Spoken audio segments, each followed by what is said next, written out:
It's more than just an aid organization that's under fire. It's an institution. The Oxfam brand stands for all that's generous and altruistic about Britain.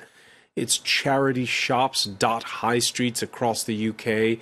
Its teams intervene in humanitarian crises across the world, lobby for better development policies, social justice.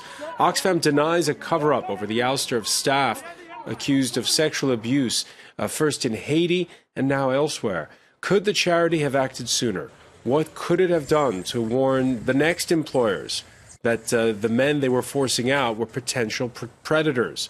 Was there a culture of permissiveness like there is at some private companies, as we've seen over the past year, like Uber? How to prevent abuse when businessmen, peacekeepers, aid workers, missionaries, journalists travel with coin in pocket to some of the poorest places on the planet? Is there a recipe for keeping predators from preying on vulnerable people? Today in the France 24 debate, we're looking at the Oxfam crisis, and with us is journalist Cécile Andrzejewski, member of U-Press, contributed to... Yeah, see, you brought the book here. Let's have a look at the book here. This is Zero Impunity, and it's violence in armed conflicts. Exactly. It's an investigation about sexual violence in war zones. In war zones, yeah. But particularly. Also joining us, international aid worker Tina Tinda. Thank you for joining us. Thank you for having me. We're joined from Brighton by Gemma Huldy, a researcher at the University of Sussex investigating stress and burnout in the humanitarian sector, a former aid worker yourself. Thank you for being with us here.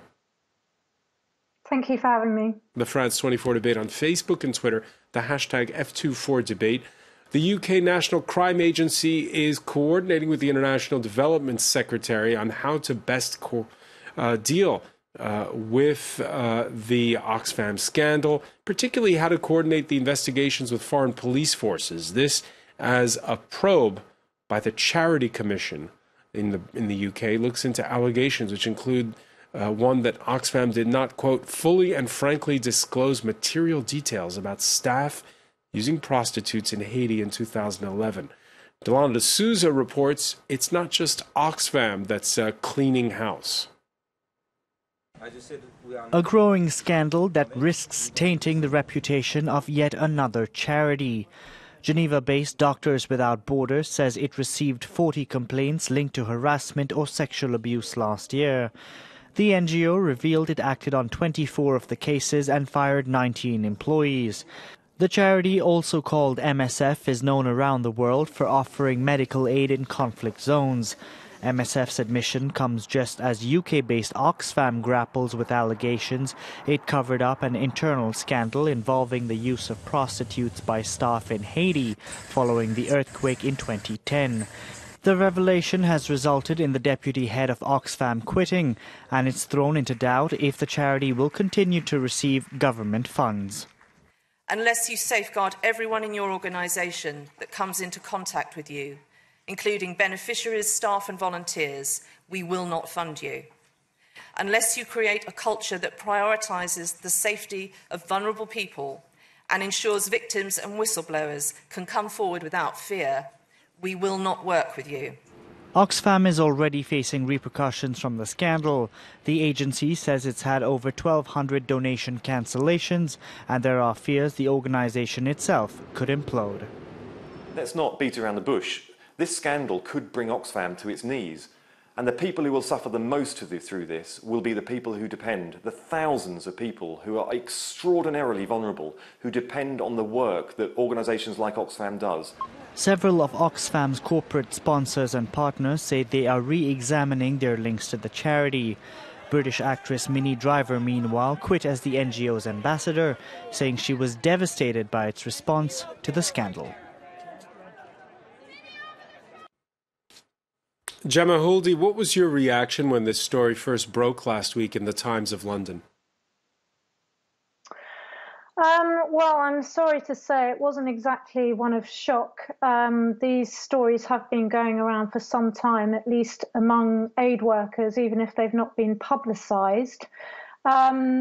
I guess I'm glad that it's been exposed, and I hope that it's actually going to lead to positive action within the aid sector in a way that aid organisations can continue delivering the much needed aid to the communities that they are working in. You heard the International Development Secretary in that report saying that aid organizations, you won't get any money if you don't, quote, safeguard everyone in your organization. Is that doable? Well, I think in many organisations the policies are in place, codes of conduct are in place, but they're not being rolled out effectively to the ground, particularly at field level. And I think that is what needs to improve, along with a space, more of a space in which people feel able to talk about these issues in a sensitive manner and feel that they're actually being listened to.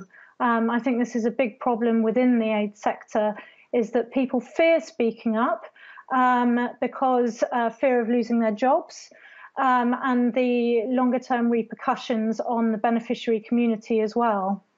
Tina Tinta, your experience in the field, is this just a few bad apples, or is there a big problem that the headquarters don't really acknowledge? It's quite endemic. I think that these... Endemic? Yes, it's endemic in a way. I wouldn't say, I don't know the exact numbers because they are very often hidden. But I would say gender discrimination is endemic. And then we see some of these results in how humanitarian organizations and development organizations operate. Gender discrimination, what is there? Kind of a macho culture when they go out to dangerous places? Yes, I've worked in a number of international organizations and government agencies for many years. And to me, it looks like these organizations have been created mostly for men, by men. So actually our whole work day, it's stacked against women and children. We have a lot of policies on our websites on how to protect children and women, but where are the resources to put all that in place? We talk about corporate cultures right now after the MeToo movement. In the humanitarian sector, is there a different culture from one aid agency to the next? I think we've seen that this has been exposed in many businesses. And I would like to thank the media now for shining a light, a thorough, sharp light on these issues. Those of us who've been working on these topics, for me, for instance, for now 29 years, we have known about it. I was in Cambodia in the peacekeeping mission in 1992. I was 28 years old. And there were lots of complaints against the UN operation where I was working of abuse of women and children locally. And I followed some of my colleagues in my UN car, and I saw their UN cars drive into poor areas of Phnom Penh. And I saw that they stopped their car, and then they went into shacks where there were children sitting outside. So it was very hard for me to be a witness to that. Then I met with doctors who had to treat these children after the rape. And then all of this was reported to the head of the UN mission, and he said in an all-staff meeting, he said that boys will be boys and they have to blow off some steam in the evening. So I almost fell off the little taburet that I sat on in Phnom Penh. And so this has haunted me ever since. So I've tried to dedicate my work life to fighting these injustices. Because many of us women, and many good men too, we try to work for the justice and for the safety of the people we are there to protect. But it's not been easy to do it in practice. It means that my own career could be at risk if I speak too loudly about it. Even today? Yeah, now I feel very supported. I'm not here representing a particular employer right now, but I do feel supported, and we're getting a big push by the attention to the MeToo campaign, which deals with both harassment at work and abuse of beneficiaries. Cecilia Andrzejewski, without the MeToo campaign, this Oxfam story wouldn't have gone global?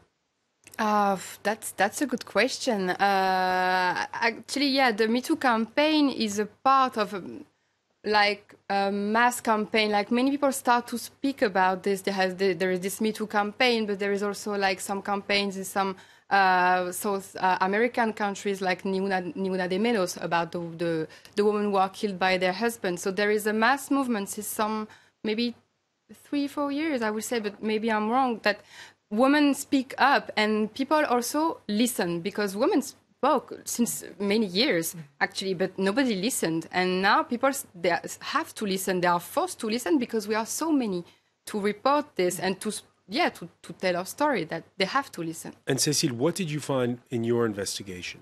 In our investigation, we worked on peacekeepers and soldiers mostly, and we found out many things that have been said right now. The first thing, of course, is the impunity of the people who've made themselves guilty of sexual abuse, because the bosses and the hierarchy really, I mean, they put these stories in the corner and they just don't want to see this. And the whistleblowers also face many consequences. Many of them are fired. Many of them have problems in their jobs, in their daily life jobs. And the impunity, like people, like the two other women spoke up just right now, is really a huge part of this. Now, the former Haiti director for Oxfam, who's at the heart of the scandal, Roland van Houvermeiren, he's been speaking to Belgian media, to newspaper De Standaard. He said, "It is not that I deny everything. There are things which have been described correctly, but there are many lies and exaggerations." What's your reaction? I mean, I don't know his case particularly, but saying it's lies and it's an exaggeration, it's really like a typical speech when you speak about sexual violences. It's always the same speech, like the victims who speak, like there is always a problem in this. It's always, maybe she lies, maybe she wants money, maybe the family of the kids who have been raped, they want money, and like their speech and their story are really attacked all the time. So it's classical defense, actually, I would say. Gemma Hultley, he also lashed out at a story broken by the humanitarian newswire IRIN, which said that in Liberia in 2004, he'd been involved in misconduct while working for a previous NGO. He says he only danced and flirted with two prostitutes who were at a party. That's what his claim is. But could Oxfam have done better when it came to screening him when they hired him? Well, I mean, Oxfam claims that there were systems in place and systems which have since been improved since all of this happened. I think what's been brought to light now is that those systems have not been effective enough. And I think everyone has a responsibility in this sense. It's the managers, obviously, to ensure that policies are properly rolled out, implemented, understood, that training is happening where it's needed, but also on an individual level, that the individuals themselves that are doing this work understand the values of their organizations that they're there to uphold, and really the morals as well, and what is ethical and what is not ethical. And in the case of what's happened here, it's clear that certain individuals are continuing their behavior because they're seen to get away with it. And so it's clear that there is some culture of impunity which continues despite these policies. Yeah, and we by the way, invited Oxfam to participate. They declined our invitation in this show. Gemma, when 30 years ago, more than 30 years ago, when I was at university, we had to watch a video warning against date rape at the start of freshman year. Was there any that kind of training before you went out and worked in the field? No, not really. I think those sorts of issues aren't talked about. There was certainly discussions around working with children and ethical behaviour there. But really understanding the context and the conditions that you're going to be working under, there's often very little preparation. And I'd like to sort of give the example here of people that are working in these humanitarian compounds, such as I'm sure would have been found in Haiti, although I've not worked there. But, you know, people are enclosed within these compounds most of the time when they're not working in the field, in the refugee camps or in the disaster areas. And it's within in the context of these compounds that these sort of casual sex it becomes permissible, particularly as we've been discussing with vulnerable people. And it's on the back of the fact that a lot of the time, these are non-family duty stations, places where people cannot bring their partners or their families, and barely ever see their partners or their families. So not that this makes what has happened or what is happening excusable, but I'm just trying to explain the context in which this occurs. Tina Tinde, people, I'm sure they go out for all the right reasons to want to help make the world a better place. And some of those people I'm talking about the aid workers, can also be a little bit vulnerable in those compound situations that we heard Gemma describe. Yes, because what the MeToo campaign is showing now is that we also have to make sure that our own workplaces are safe. So there are some efforts going on now in a lot of organizations to implement safety procedures, to talk to staff about how can they be safer, to make sure that the training is not victim blaming, that a woman who works as a humanitarian, that it's not her fault if something happens, and to train investigators and to train staff on how to address survivors. And then what do you do when it comes to the cases of these people who, because in the case of Oxfam, they got the 7 people were either forced to resign or fired. But then they found other jobs in humanitarian aid work. What do you do about that? Yeah, that's completely unacceptable. Is it Oxfam's job to go and tell all of their potential employers, watch out for this person? There are discussions about lists of people who have been investigated and found guilty that international organizations and non-governmental organizations can exchange. So the point is to do that without violating laws and being sued for defamation. So there are guidelines that have been made by UN working groups that give very good advice on how to do that. But we're still early on. It's not good to have a blacklist either. But obviously, this has to do also with the references. So one has to be extremely vigilant about screening candidates and to call references properly. That would really, really help. All right, we'll pick up on that point. When we come back, stay with us. You're watching the France 24 debate.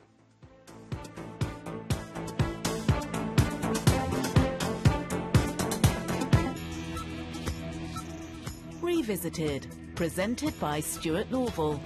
Since the 2014 Winter Olympics, nothing in Sochi is the same. But 4 years on, has the city seen the growth that Vladimir Putin dreamed of? Has Sochi become a must-go-to destination for foreign tourists? And what of the people of Sochi who were evicted for the construction of the Olympic site? Our reporter has been there down to the Black Sea coast and up into the mountains to see for herself. Revisited on France 24 and France24.com.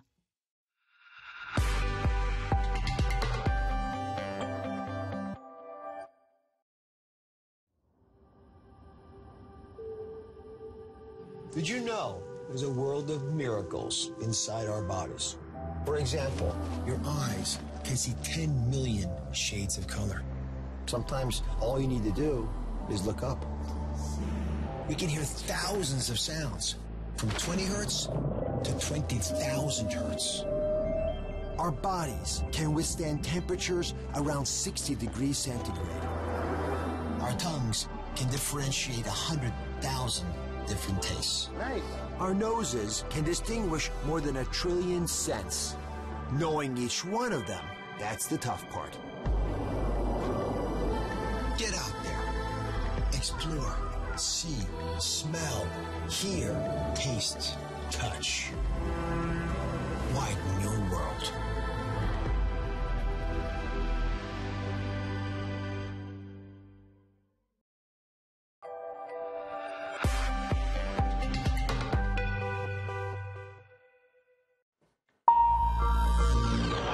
Welcome back. Before we resume the France 24 debate, some of the stories Laura Cillier is watching for you in the newsroom.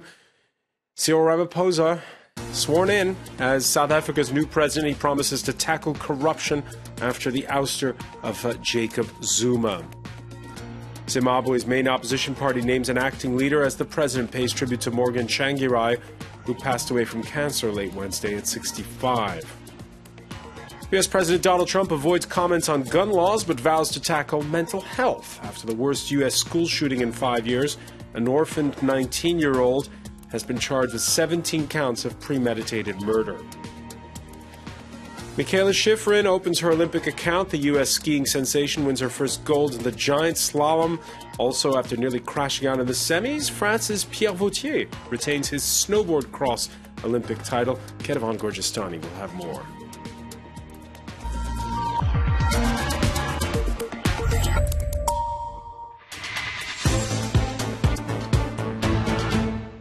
Welcome back, or welcome if you're just joining us. It's the France 24 debate, and we're looking at the repercussions of the Oxfam scandal, the sexual misconduct that's come to light, and the cover-up of it that's come to light, or at least alleged cover-up. The UK charity denies. With us to talk about it is Cécile Andrajewski, a journalist, member of U-Press, who contributed to the report Zero Impunity to End for Sexual Violence, which is available on the web. You can see it on the web. Yeah, you can read the investigation in French and English online. Yeah. The full book is published in French. Yeah. International aid worker Tina Tinde is with us as well.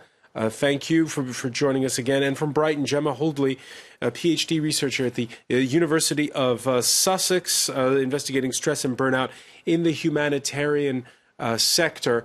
We were talking just before the break on how to flag potential predators. The Charity Commission in the UK has been forced to defend its own investigations after Oxfam's former head of safeguarding claimed she told the watchdog that women were being coerced into sex for aid. Helen Evans spoke to Channel 4 television. We'd been doing confidential surveys, about 120 staff, and the results were very, very concerning. People reporting that they'd either witnessed or experienced rape or attempted rape. By Oxfam representatives.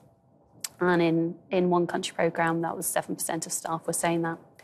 And across the programmes, we had about 1 in 10 saying they'd experienced unwanted sexual touching, sexual assault. Now, Gemma Hoodley, if you're Oxfam, how do you handle that when you have a report like that on that comes out on an internal level? What do you do?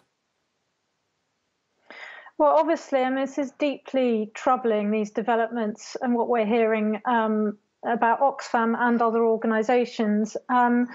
I mean, I think everyone needs to have a voice in this, and it's very good that the survivors are able to speak up in a confidential manner when that's possible.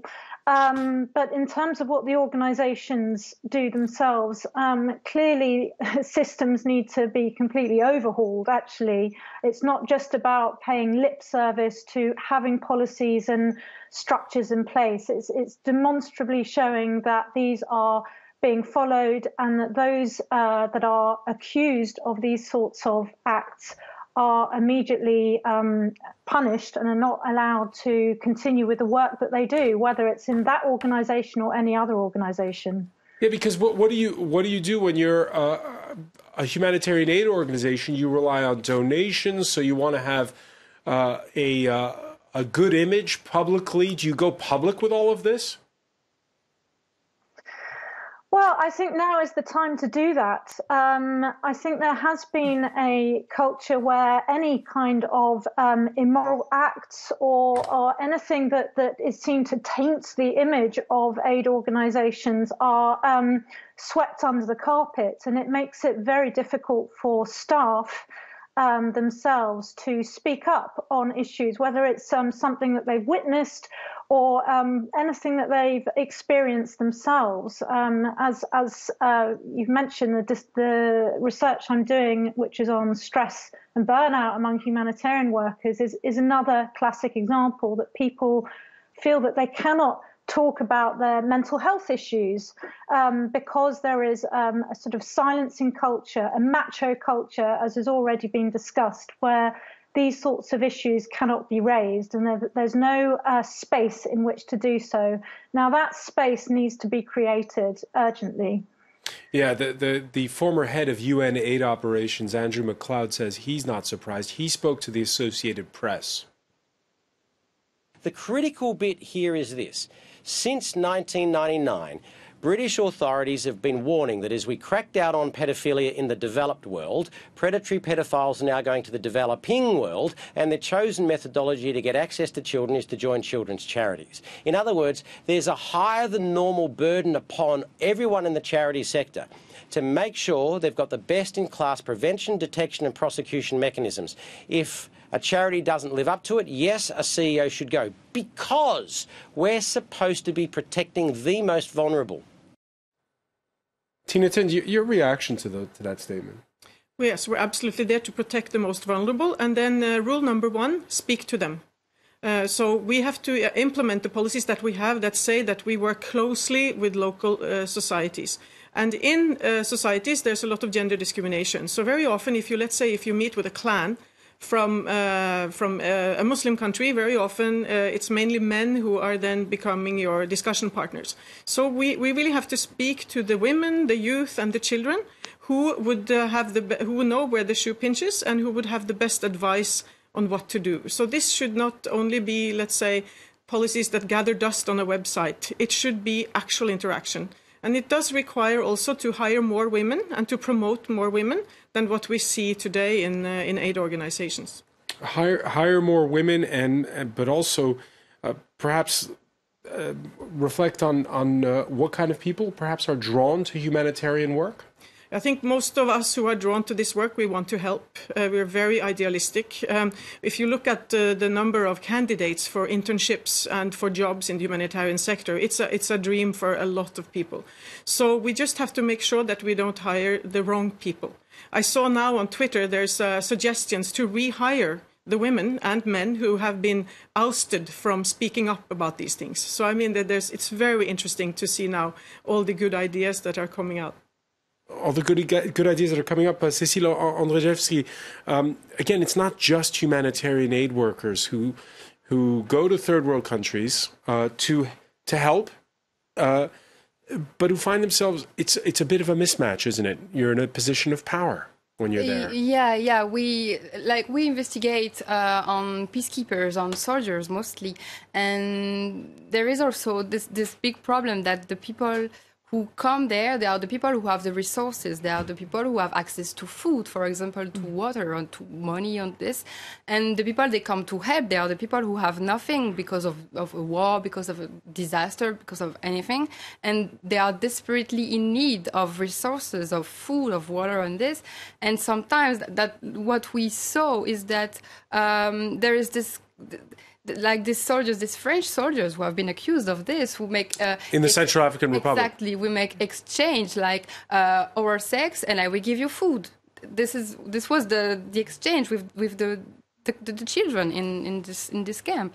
So, yeah, it's also the problem that it's people in power who come with people who are the most vulnerable ones. And you can't screen every peacekeeper, though, can you? Or can you? We can. Yes, you can.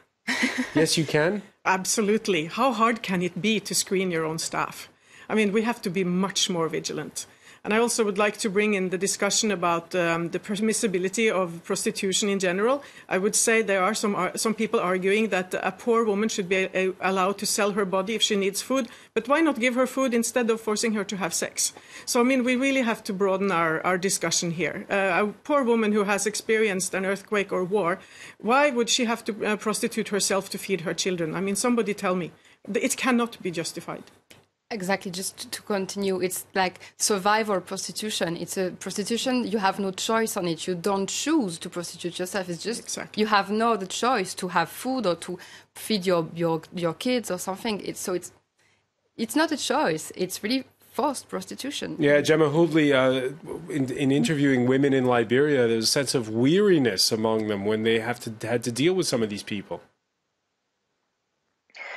Yeah, I mean, unfortunately, this is a problem in many aid contexts, that there is a lack of trust among the beneficiary community towards aid workers, not just because of the threat of sexual abuse. It is abuse of position in different forms in terms of the conditions of giving aid, which are often misread by the beneficiaries because these aren't communicated effectively. But also the fact that people are in a position of power and they are operating in a context where sometimes it's anything goes. It's in a situation that's very unlike normal life, and people feel that they can get away with it and abuse that power. We're pleased to be joined on set now by Florent Gel. He's the director of the Africa desk at the International Human Rights Federation. On the African continent, with the widespread coverage of this story, what do you think is going to be the reaction to it? First, this is a huge problem everywhere in every organization, etc., especially on humanitarian organizations that have a huge staff. For the French doctors, for instance, they have 40,000 staff all over the world. So this is a huge problem. In Africa, definitely, this continent have been touched by so many scandals. The last one in Central African Republic, in DRC, etc. So this is not a surprise. This is a problem that we have to deal with, and that we have also to find some concrete solution into the society, the African society. It's for instance, FIDH is pledging for guidelines on sexual violence that have to be applied by states to fight against the sexual violence through the state and through the structure of the state, but also definitely with the organizations that intervene on the ground, UN, NGOs, international organizations, etc., and there are so many, and so they have to be much more disciplinary and disciplined and organized, and we have to fight against that, including use legal means, litigation, and legal suite, etc. We have to be strict, actually. And times are changing. I hope so. In the last debate on MeToo and all this movement showed that this work is it's just the beginning, I think so, and hold the debate on the sexual violence, the use of the power of the people who get some power against other people. It's just fundamental. So it's a fundamental human right, it's a fundamental women's rights, but it's all over society fight, I think so. It's not just some organization or some human rights or women's rights organizations fight and ideology. It's a general fight for society and for all our rights as women and as men. And it raises the question about how we view humanitarian aid. Conservative groups in the UK already calling for a rethink of government spending on aid and charity. Those high street charity shops we mentioned at the beginning, where you can drop off clothes, books, and appliances to be sold for a good cause. They don't exist here in France. In Britain, they're a veritable institution. It's a charity shop. You just go and find a little bargain every now and then or something interesting. And you're helping somebody when you do that. So we both win. Gemma Hoodley, what is it with Britain and charity, first of all? Can you explain it to us? You're always having these runs for charity, clothes drives, and there's all those shops on the streets. What is it?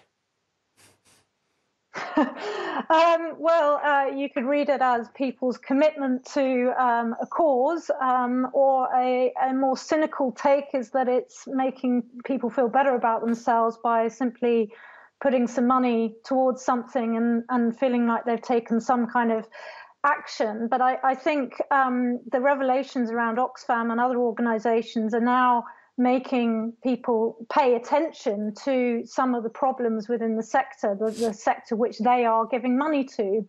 I think it's important that those problems are brought out into the limelight, but I also would really be cautious about this talk around withdrawing funds and then throwing accusations at the wider charity sector, which is delivering very much needed assistance to different populations around the world. to withdraw funding will have an immediate impact on those beneficiary communities. And for the sake of what we're talking about, a small percentage of those people who have been engaged in acts of misconduct in one way or another, I think this is a dramatic response, which is going to threaten the lives of some of the beneficiary communities. Threaten the lives, Tina Tinde, what's going to be the backlash of all this? Yeah, I think it's also, as Gemma says, it's unfortunate to withdraw funding, because I think it's more important to do a shift of funding. So that seems to be just the easiest solution. I do understand that when there has been misconduct or a wrong follow-up, then of course the organization has to get the message. But I would suggest, for instance, if a police department is found to have a misconduct and it's proven, you don't necessarily withdraw the money from the police department, do you? So why would you withdraw funds from these from life-saving assistance? So I would have ideas of how to dedicate funds. I could dedicate millions over just a weekend to better training, to more accountability, and to work closer with women's associations and associations for people with disabilities on the ground. I would spend so much money on that, and I'd love to be in charge. Okay, well, we'll hear your call. Let me ask you on that score, because some conservative columnists, I read a piece in the Spectator in Britain saying this is also an occasion to rethink, the whole charity racket, as they put it, and the fact that there's all this money that's wasted and it doesn't really help to develop developing nations, that most of the development comes from themselves and not through charity. Yeah, that's a complex debate. I think it also has to do, we should think about reparations against what has happened with many countries being exploited over centuries. I'm from Norway, and we were my predecessors were very happily transporting slaves, for instance, between continents. I mean, that made a lot of villages very rich on the coast of Norway. So I think we have to look at the historical reasons why some continents and some countries are in more difficulties than others. Also, we have to look at the competencies now that you find in African countries, for instance. They're highly educated people that have come very far, that of course are completely able to guide their own development.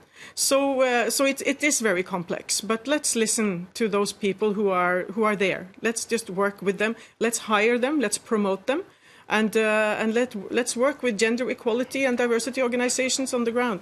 Gemma Hoadley, you're at the University of Sussex. More and more institutions of higher learnings, by the way, here in France as well, offer degrees in humanitarian studies or humanitarian, I forget what they're called in some instances. What do you make of the fact that more and more people see it as a lifetime vocation? Well, I mean, I would say the way it's taught in universities such as the one that I'm at, it's a very cynical take anyway. Well, you could call it cynical, you could call it realistic. I mean, it covers the colonial underpinnings of aid work. So a lot of people, if they've done their development studies degree, will go into the aid world knowing full well the dysfunctions and the problems and the flaws with it.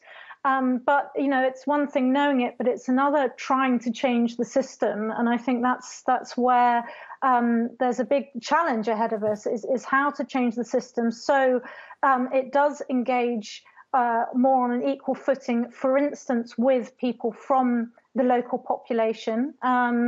Indeed, there are more and more local people, particularly in African countries where I've got my experience, who are taking up the job of aid work. So acknowledging that and their role and what they can bring to the aid system is really very crucial. Yeah, the colonial underpinnings, Florangel, this idea that, you go out to developing countries and sometimes there's a paternalistic tone to it.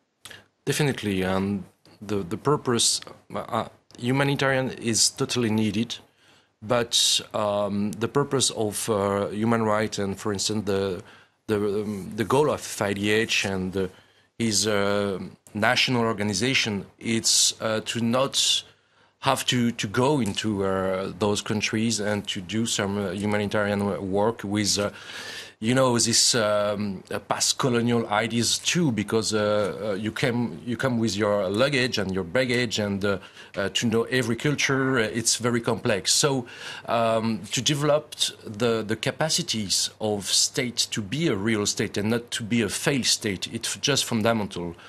We need urgencies and humanitarian organization, definitely, but we have to work also on the stage between urgency and development to be able to care, to put the people in charge of their own community, to care their own community.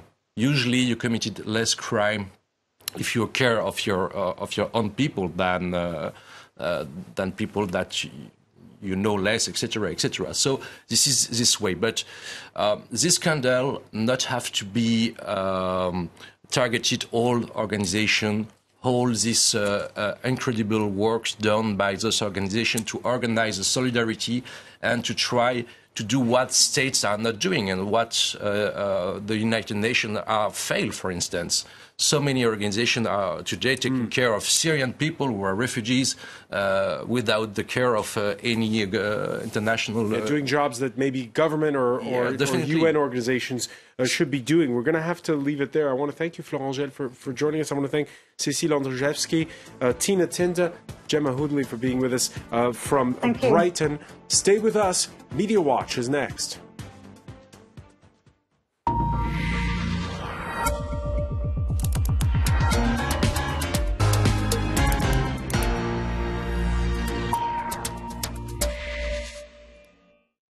And we say hello to James Creedon. Hi, Francois. Lots of comments on the Oxfam scandal on social media, and indeed how it's played out and the knock-on effect with Médecins Sans Frontières and others. I'll start with one thread that has been retweeted almost 3,000 times. It's I think 17 different tweets. Thank you very much. And it's the testimony from a woman who grew up in the aid industry, if you like. Both her parents worked in the aid industry, and she grew up in 7 different countries. Now, it's a scathing assessment of the kind of profile of person who will work in the aid industry, which to me, it seems a little bit sweeping, to be honest, because there are also many altruistic, humane people working in the sector. Let me just pick up on one thing here. Tina Tinda, the use of the humanitarian industry, do you see it as an industry? Absolutely. I mean, my income has depended on it for a long time, so obviously it gives us jobs. And I used to work in UNHCR, and we would say cynically, let's not work ourselves out of a job here. But we were cynical because we were actually quite dedicated. Right. Gallows humor. Yeah, so exactly, because we wanted, our dream was to actually have to abolish the agency, so that because there would be no more refugees in the world. Right. Well, what Isabel Robeson is talking about is a certain profile of person who might end up working in the humanitarian sector, who might be damaged. And she goes on to say, it is not normal to run towards war and famine and the most degenerate aspects of human behaviour, yet this is precisely what they do. I think it's fair to say that some people do that because they have a degree of altruism and they want to help from a very humane kind of position. But I think she's talking about another profile. She mentions the work of a Canadian psychologist, Gad Saad, who said of some aid workers have a form of the mental illness Munchausen's syndrome by proxy, where they feed off the people's pain to make themselves look good. So she's sort of opening a bit of a discussion, if you like, about the profile of person who might engage in what she calls virtue signalling. So virtue signalling, which is the conspicuous expression of moral values done primarily with the intent of enhancing standing within a social group. And you could cite piety amongst the religious as being an example of that. So it's an interesting thread to read. From my point of view, it seems extremely black or white, and I think there's a lot of grey in the middle. But it has generated a lot of comment online.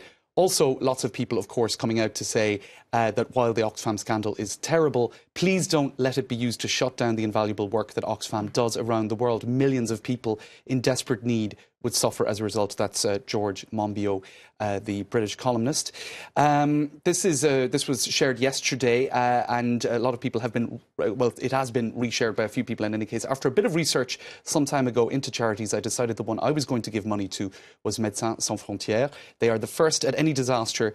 Their doctors and nurses work for free, and they're also accepted in places that they won't let in other charities. So, but certainly a lot of critical comments online, Francois, and sort of the fact that this has become a chain reaction, and that MSF decided to come out with their particular dirty laundry, so to speak, ahead of it being revealed, is getting a lot of coverage in the French media. Le Monde, in particular, is talking about how damaging it is for organisations, and they cite Oxfam, which don't hesitate to take very moral positions on political or societal questions. So obviously, it's extremely damaging in that regard.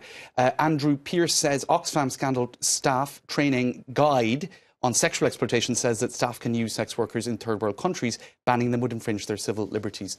Unbelievable. So, as you can see, many people shocked by many aspects of it. Very briefly on that, Cécile Andrzejewski, what do you think of the French reaction? Like MSF? No, just to the general public here in France to this story. I think it's kind of the same that in England.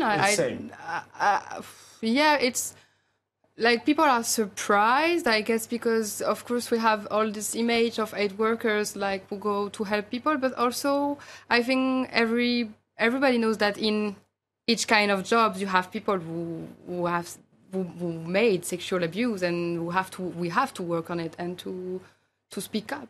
All right. Well, I want to thank you. Thank you, James Green. I want to thank our panel. Thank you for joining us here in the France 24 debate.